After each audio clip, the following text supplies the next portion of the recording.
আসসালামু আলাইকুম। দেশের সার্বভৌমত্ব, নিরাপত্তা এবং ধর্মীয় সম্প্রীতি যখন কোনো অদৃশ্য সুতো টানে বারবার ঝুঁকির মুখে পড়ে, তখন আমাদের চোখ কান খোলা রাখা অত্যন্ত জরুরি। গাইবান্ধার পলাশবাড়িতে ৮১ ফুট উচ্চতার এক বিশাল রামমূর্তি নির্মাণের ঘোষণা দিয়ে যিনি রাতারাতি দেশের মানুষের নজরে এসেছিলেন, সেই হরিদাস চন্দ্র তরুণী দাস। সেই হরিদাস চন্দ্র দাস উর্ফে তাওহিদ ইসলামকে অবশেষে গ্রেফতার করেছে সিআইডি। সাধারণ চোখে এটিকে একটি সাধারণ প্রতারণার মামলা মনে হলেও এর ভেতরে লুকিয়ে আছে এমন কিছু চাঞ্চল্যকর তথ্য যা দেশের স্বার্থ এবং অভ্যন্তরীণ স্থিতিশীলতার জন্য একটি বড় সংকেত। কে এই হরিদাস? কেন তিনি নাম বদলে তাওহিদ ইসলাম হলেন? আর কেনই বা হুট করে এই বিশাল মূর্তি নির্মাণের পেছনে কোটি কোটি টাকার খেলায় মাতলেন? আজ দৃষ্টিকোণ চ্যানেলে আমরা এই পুরো ঘটনার পেছনের অন্ধকার দিকগুলো উন্মোচন করব। পুরো ভিডিওটি শেষ পর্যন্ত দেখুন, কারণ এই রহস্যের শেষটা আপনাকে চমকে দেবে। ঘটনার গভীরে যাওয়ার আগে আমাদের একটু পেছনে ফিরে তাকাতে হবে। সিআইডি এবং র্যাবের তদন্তে উঠে এসেছে এক অবিশ্বাস্য চতুরতার ইতিহাস। 2010 সালে এই হরিদাসচন্দ্র রাজধানীর উত্তরায় একজন সাধারণ এসি মেকানিক হিসেবে কাজ করতেন।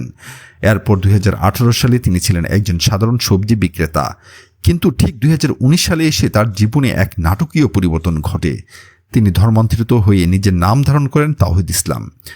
এখন প্রশ্ন জাগতেই পারে, একজন মানুষ নিজের ধর্মীয় বিশ্বাস পরিবর্তন করতেই পারেন, কিন্তু হরিদাসের ক্ষেত্রে এই ধর্মান্তর কি শুধুই আধ্যাত্মিক ছিল?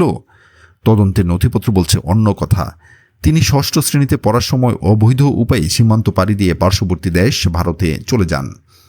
সেখানে গিয়ে পঞ্চায়েত প্রধানের কাছ থেকে এতিম সার্টিফিকেট সংগ্রহ করে পড়াশোনা এবং ইলেকট্রনিক্স বিষয়ে বিশেষ প্রশিক্ষণ নেন।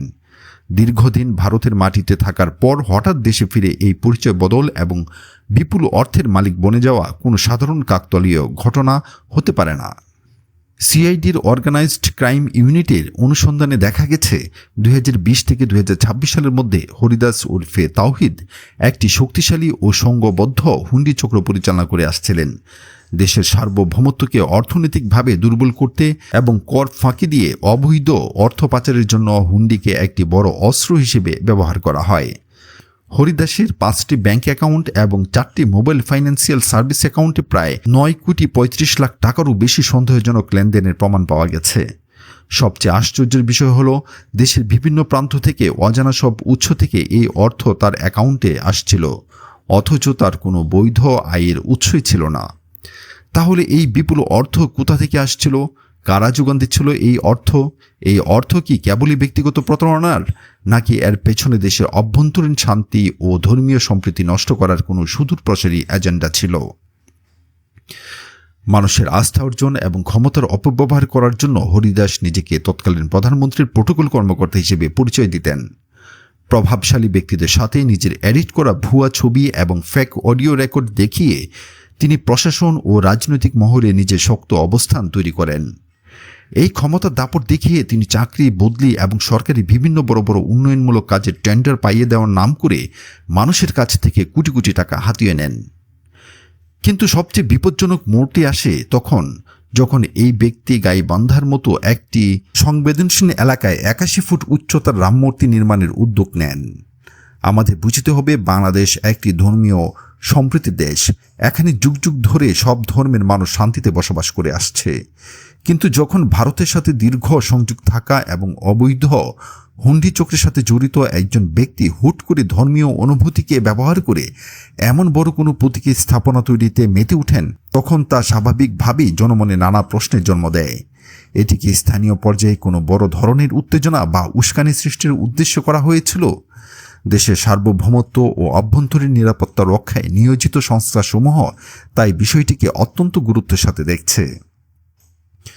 হরিদাসচন্দ্র উর্ফে তাওহিদ ইসলামের এই ঘটনা আমাদের চোখ খুলে দেয়। এটি প্রমাণ করে যে দেশের স্বার্থ ও নিরাপত্তা বিঘ্নিত করতে নানা রূপ ধারণ করে অপশক্তিগুলো আমাদের সমাজেই মিশে আছে।